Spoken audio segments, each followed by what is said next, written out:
This podcast is sponsored by Medtronic Foundation.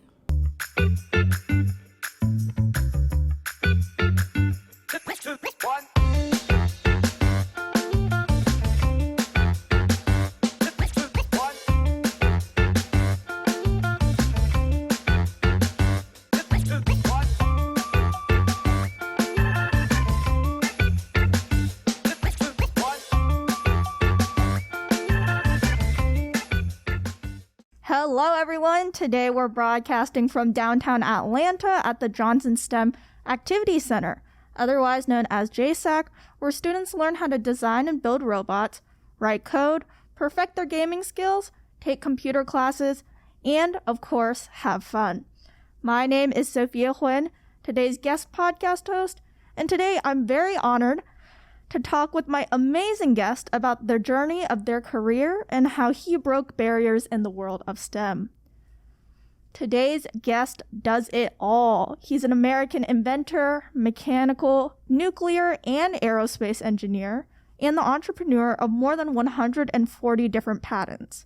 He's a board member of the Hank Aaron Chasing the Dream Foundation, a trustee of the Boys and Girls Club of America, and a member of the 100 Black Men of Atlanta. After working as an engineer for NASA and the Air Force, he also invented the very well-known Super Soaker gun, which has been among the world's best-selling toys ever since it was invented. Through his work, not only has he been inducted into the Black Inventors Hall of Fame and the State of Alabama Engineering Hall of Fame, he has also broken countless barriers in the STEM world, becoming an inspiration for people across the world. Last but not least, he is the founder and president of JSAC, the building and program that makes this podcast possible. Everyone, welcome Dr. Lonnie Johnson. Thank you so much for joining me, Lonnie, and welcome to the JSAC STEMcast. Thank you very much, Sophia. It's my pleasure to be here. Oh, yes. So, to start off, I just want to get out of the way. I'm really honored to be able to interview you today. So my first question is that in your bio, you basically do everything. So you're an inventor, aerospace engineer, entrepreneur. What's your first memory that you can recall that you believe kind of led you to the life or path that you have now in STEM? Well, I've been inventing for as long as I can remember. I can't really remember my first invention because I was a small child at the time, because I've always been curious about how things work. My parents talk about how I used to take my toys apart, then I'd start taking appliances apart around the house, and just a lot of times just to look inside to see what was in there and how they worked. So I've always been curious about that. So that evolved into my career, working professionally as an engineer and being an inventor as a hobby, basically. But my hobby has now turned into my job, and I enjoy what I do very much. So you're obviously a huge inspiration to so many people around the world. But my question is, who inspires you? So who inspires you in the work of STEM and in your career in general? Well, my inspiration sort of comes from the same place my desire to invent comes from. It's a desire to solve problems. It's a desire to make the world a better place. The things that I create in the products and inventions that I come up with are really intended to solve problems and just improve quality of life. And so the idea of the STEM Activity Center and getting more kids involved in science and technology, I'm very much aware of the positive impact that could have on their lives as well. So the whole idea is to really have a positive impact. I sometimes feel that I was given a gift, and I think it would really be a sin to waste such a precious gift and ability. Definitely. So as an aerospace engineer for NASA for 12 years, can you tell us a little bit of some of the projects that you actually worked on? Well, my initial project, actually, when I was as a graduate student at Tuskegee, I had a summer internship and worked at the Savannah River National Laboratory. And there I was doing modeling analysis, heat transfer analysis for these plutonium fuel spheres, which is basically plutonium-238 encapsulated in a iridium casing and then some carbon housing on top of that. And the idea was to do thermal profiles for that. Little did I know I would see those plutonium nuclear fuel spheres later on in my professional career when I was called to active duty in the Air Force as a second lieutenant at what was then the Air Force Weapons Laboratory in Albuquerque, New Mexico. I was assigned to the Voyager project doing launch safety analysis. Turns out that the Voyager spacecraft used those plutonium fuel spheres that I worked on back at Savannah River National Laboratory. Had no idea that I would end up working on those systems or those devices, and the fact that those were fuel sources, energy sources that would be used on spacecraft that go out away from the sun where solar cells are not adequate. So I did some analysis there. NASA was impressed with some things I'd come up with, so they offered me a job to come to work at the Jet Propulsion Laboratory in Pasadena. Mm-hmm. So I worked on the Galileo project, and I was the power systems engineer, again, those nuclear power sources, integrating that onto the spacecraft. Systems engineer basically making sure that when those power units are delivered to the spacecraft, all the bolts, connection points, the mass, everything fits, and you can actually just plug it onto the spacecraft and bolt it in place. Then all the electrical connections and the computer interfaces, all those things had to be correct.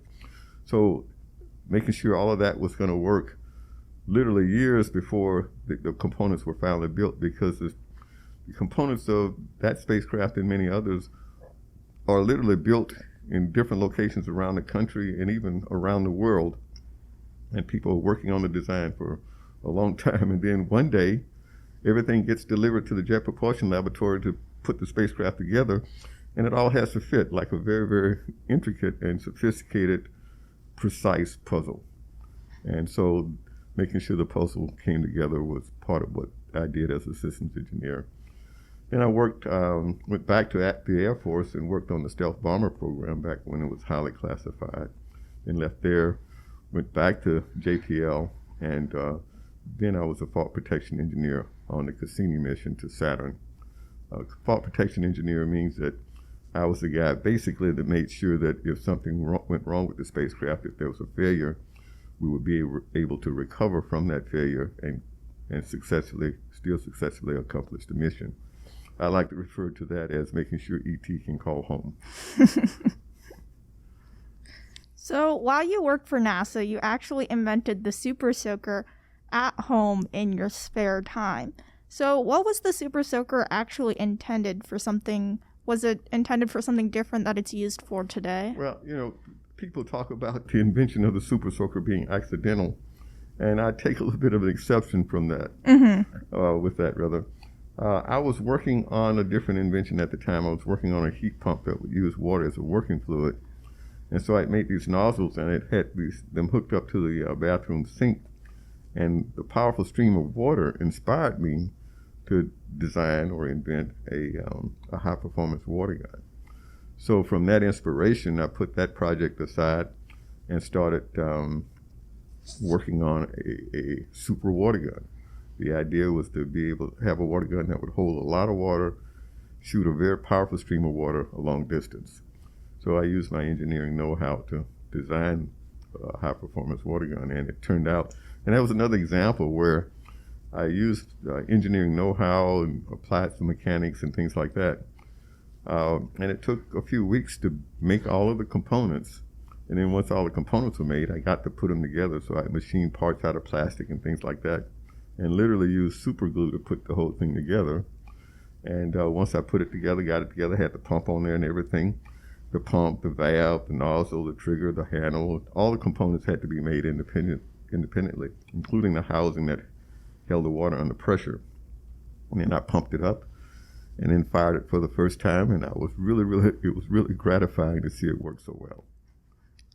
So as an engineer, in your opinion, how does engineering as a whole shape our world and influence our lives every day?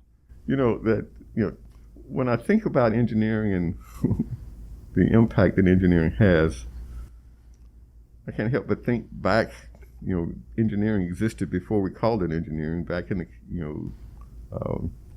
caveman days even, when we were literally living in caves. And all the things that human beings did to solve problems back then, and all the problems that got solved between then and now that have led to the quality of life and the things that we take for granted every day. So engineering is a long-term process that if it did not exist, we'd still be living in caves. So, what do you think is the most important part of engineering? Is there some part of engineering that without it wouldn't be called engineering at all? Without it, what would it be called? Well, the fundamental thing about engineering is, I like to refer to it as making vision a reality. You run into a problem, and the human brain is a very powerful organ. We can envision things. We can see things in our mind of how this problem, given problem, could be solved. Even social engineering, people are calling solving social problems now social engineering. The fact that we can envision a solution, and then we can work hard and really, literally make that vision become a reality. I can't think of anything that's closer to magic than that, imagining something and then making that something real and something tangible that you can actually touch and feel. And other times I think of it as like mind over matter. You have in mind a machine that's going to do a certain thing. We have a vision of all these components in the machine moving, how they're going to interact with each other. You build the components, you put the machine together, and then all of a sudden, this inert thing that you imagine is doing something by itself that you intended and wished for it to do. So it's a very, very powerful process. How do you see engineering being used in the future? Do you think there might be any changes to how engineering is used now? Well, engineering is basically problem solving and using, science, math, technology, know-how, understanding to solve problems. So I think the problem-solving process that we as human beings go through will continue. The problems will continue as they have to become more sophisticated, and the solutions will continue to become sophisticated. So the better we prepare ourselves, the better we're able to use our minds and our knowledge to solve problems, the engineering process will just continue to become more powerful. Growing up, I can just imagine you faced a lot of different barriers in the world of STEM and throughout your career. What are some of those barriers that you interacted with and had to overcome? Well, one of the bigger barriers was literally growing up in the South in the 60s, back when African Americans were discriminated against in a very public and very legal way. It was legal to shut people who looked like me out of certain opportunities. And so having to overcome that, and then finding myself often in jobs and in positions where I was the only person who looked like me. And when I would come in, often the expectations were not very high because people would have their own biases. But to experience that kind of situation and then excel and be very successful, the Galileo project is a good example. When I got to JPL, that was a problem with the spacecraft memories that had been people had been wringing their hands about for long before I got there. And I came up with a solution that some of the engineers was very skeptical about. But fortunately, I told the chief engineer that this would work, and that if, in fact, I predicted that my co-workers would say it wouldn't work. And I told him when they'd say that, let me know. I'll go home and build one in my garage and bring it in and demonstrate it. So it turned out I didn't have to build it in my garage. He leaned on him. We got it working. And I literally had people coming up and apologizing to me after we were successful because we solved a major problem. And having some of the top engineers in the country handpicked engineers who are working on this important mission of sending a spacecraft to another planet, having them, acknowledge my having solved a problem that they were skeptical about or did not come up with a solution for. That obviously was very reassuring to me in terms of me feeling like, well, maybe I've finally become an engineer, I've arrived, and it just helped me build my self-confidence. That's kind of what we try to do here with the STEM Activity Center, getting kids to experience success and having them, as a result of having those successes and solving tough problems in STEM and so forth, that success will just build self-confidence, and they'll be willing to take on even more and more challenging challenges, because success, that experience is kind of intoxicating, if you will, and you want more of that feeling of success. And as it becomes a habit, kids will grow to take on bigger risks and solve bigger problems as they tend to want to remain successful. For those of people who might be watching who are also interested in STEM or in engineering specifically, what advice would you give for them? Is there anything that they should know before getting into the engineering, or any classes that they should take?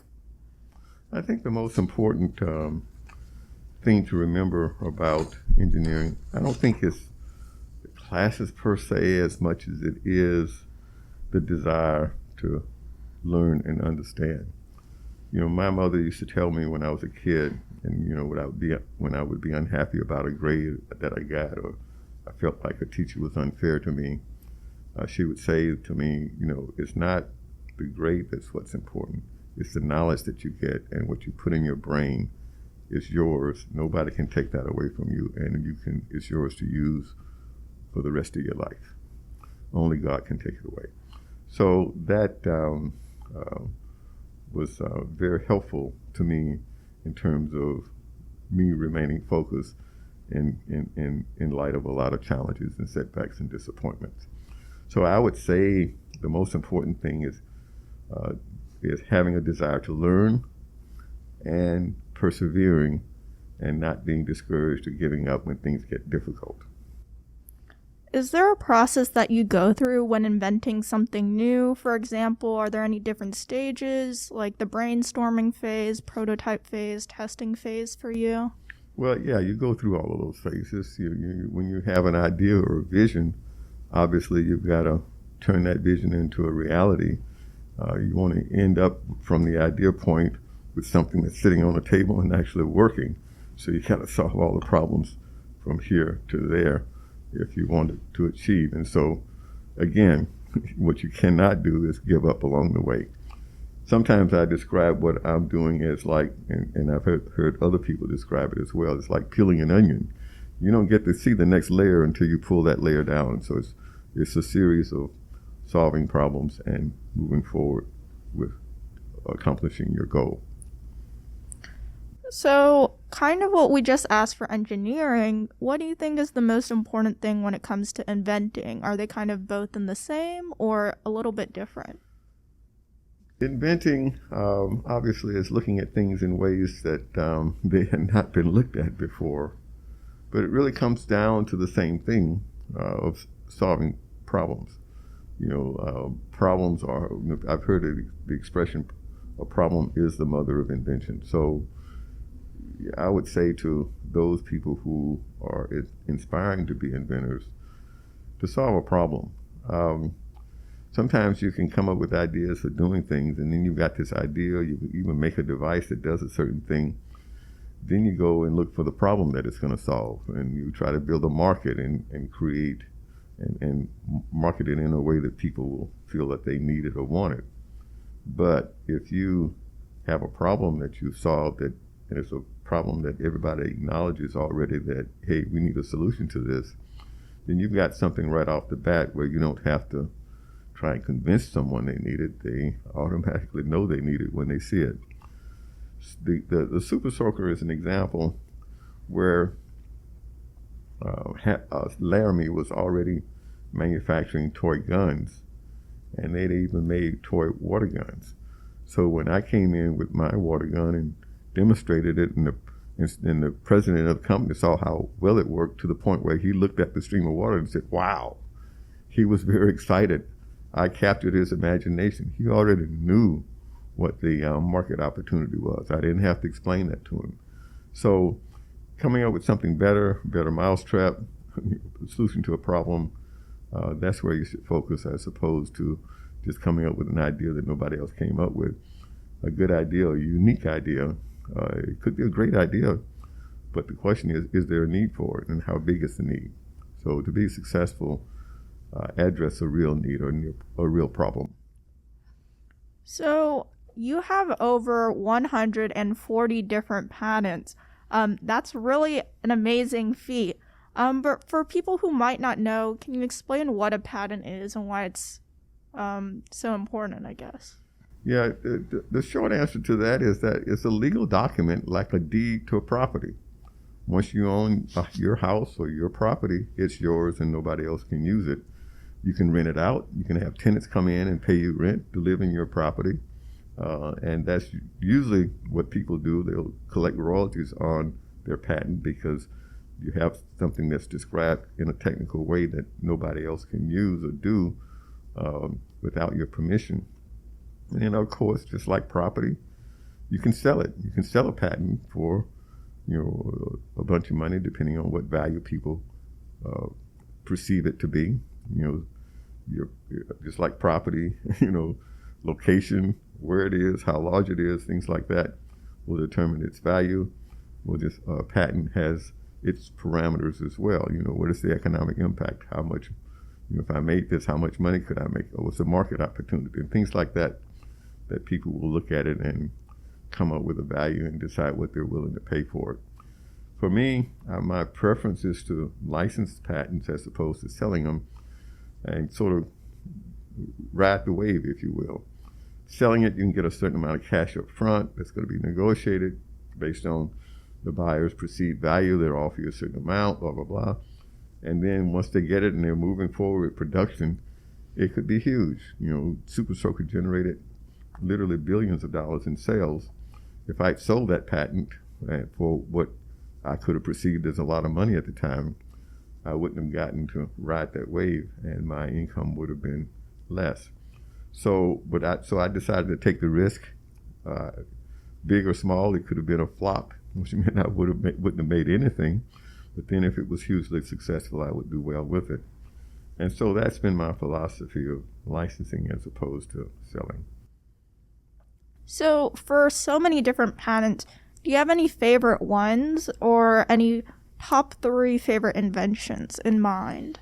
Well, I think I have a top 5 things that sort of stand out in my mind that I'm particularly proud of, and maybe a 6th.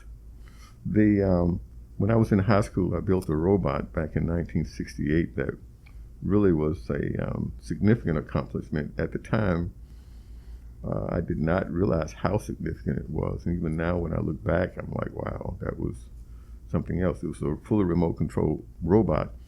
Back before digital technology existed, he was remote control. I could transmit signals to him. Analog signals were what, the technology that was used because digital didn't exist. I had a memory, it was a tape recorder. I could transmit signals and turn the tape on and record the signals and play them back into the robot. So that was my way of programming him. He could go through the same sequence of commands and actions. So that was, when I was in high school. Of course, the memory keep alive on the Galileo spacecraft was a big deal for me personally. It was a major personal moral victory. The JSAC, which is a invention that we're now commercializing, it's a heat to electric engine, a new type of engine that converts heat directly into electricity. And what's really unique about this engine is that it's all solid state. There's no moving mechanical parts. That's a one that really it inspires me to think that this thing is really becoming a reality, and people are now investing money into making it successful. I'm developing a battery technology, a lithium air battery that will hold about 10 times the energy of lithium ion for the same weight and size cell. that one will change the game in terms of transportation. Electric airplanes will be able to fly further. Electric cars will be able to drive further. And a lot of the anxiety that people have now about electric vehicles will dissipate, because that anxiety usually is associated with range. How far can I go before I have to stop and recharge? And recharge takes a long time and blah, blah, blah. But with a battery like this, that issue will dissipate. So there's a few. One of them that I'm not working on, but then, I call it the big fish that got away. It was a digital distance measuring instrument. So the idea was to use photolithography to write a binary scale, using dots and dashes and blanks, and then photographically reduce that to a very, very small size, to the point where you need a magnifying lens and an optical sensor to read the digital information. Well, that's the base technology for DVDs and CDs. And I got that patent back in 1979, long before DVDs and CDs became a big deal. Mm-hmm. I call that the big fish that got away. In hindsight, I often think that if I had focused on that, back then I was inventing for fun. I was working on the Voyager spacecraft, and then Galileo, and that was my professional career. So I thought it would just be fun to have a patent. Yeah. And I also thought that once I got the patent, that old saying that come up with a better mousetrap in the world will be the path to your door, it ain't true. You really have to market and make people aware of what you have. The other thing is that people come up with inventions. They ask me all the time, what they should do, and they're concerned about someone stealing and so forth. Fact is that if nobody knows about it, you can't make any money. Mm-hmm. You got to put it out there. You got to sell it. You got to take that risk. And taking the risk was a conscious decision with the Super Soaker. And I kind of think, just thinking about it now, even thinking about what my mother said to me about knowledge. So my thought was that, I want to take the risk. I want to put it out there, start showing it to people, because the least thing that could happen, if someone steals it or was not fair with me or whatever, I'm going to learn some things, and that knowledge will be mine, and I'll be able to use that knowledge on my next invention. So I always seize an opportunity to learn. You talked a little bit about JSAC before, but you're also the founder and president of JSAC, the very building and organization that actually makes this podcast possible. So what actually inspired you to create this organization? Is there a special mission that you want this organization to go through? Well, I talked earlier about what inspired me, the whole idea of having kids experience success and becoming addicted to being successful to the point, and having the confidence that comes with that, to the point where they will continue to work hard and apply themselves to be successful. We just had a recent board meeting for the JSAC where we got the board of directors together, and we've got a very, very impressive board. I'm really, really proud and pleased that these very successful people have chosen to take the time to support our activity and help us become more successful. But one of the things that happened in that board meeting was that we did define a mission, and I actually brought it with me. I have it here because I want to make sure I get it exactly right. Okay, we spent a lot of time saying, okay, we've got to concisely describe what it is that we're about, and I think we've done that. Our mission is to empower students from diverse and underserved communities through exposure to science, technology, engineering, and mathematics, STEM. Our students develop self-confidence and leadership skills by experiencing success while overcoming a multitude of challenges in STEM. So why is it so important to get today's youth and younger generations to interact with STEM? Because, there's several reasons for this. I often tell students that I wish I were younger. I wish I could just live longer and be around to see some of the really, really great accomplishments and inventions and changes in technology and exciting things that these kids are going to come up with. I think the future is going to be very exciting and very bright. And I'd like to see some of these things happen. We've been inventing for a very, very long time as human beings. I sometimes talk about, how man's earliest tools were just rocks. We used to use rocks to even capture or trap our food or kill our food so we can have something to eat. But in any case, we still use rocks. But our hand tools now are very sophisticated, like a cell phone, for example. The cell phone is made of the same material that the rock's made of. Silicon oxide, minerals from the earth. But the difference is the engineering talent that gets applied to making that rock or that inert material into a very sophisticated smart device that allows us to communicate around the world. So those kinds of improvements in sophistication and our ability to do things is just going to continue to grow. So for our last question of the day, what do you do for fun? You're always doing all of these projects. Is there anything that you do outside, or is that part of the fun? Well, I actually do enjoy what I do. I mean, I tell my, the monies that I made on past inventions, I basically put it all back into the company because it's, this is important to me. I enjoy it. I think it's an important responsibility. So sometimes I tell people I literally pay to come to work. So I have to pay everybody to be here.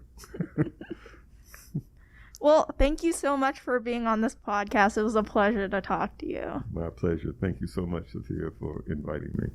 So thank you all so much for watching. Without listeners and viewers like you, this podcast simply isn't possible. To learn more about JSACs, see our previous episodes, and to stay tuned for maybe more episodes in the future, visit the website www.johnsonstem.org. Thank you, and goodbye.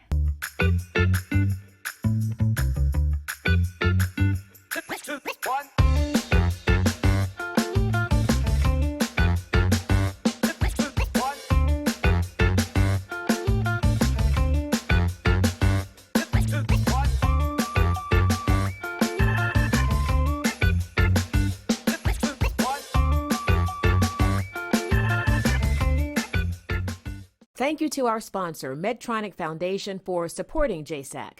For more information on the Johnson STEM Activity Center, head to www.johnsonstem.org.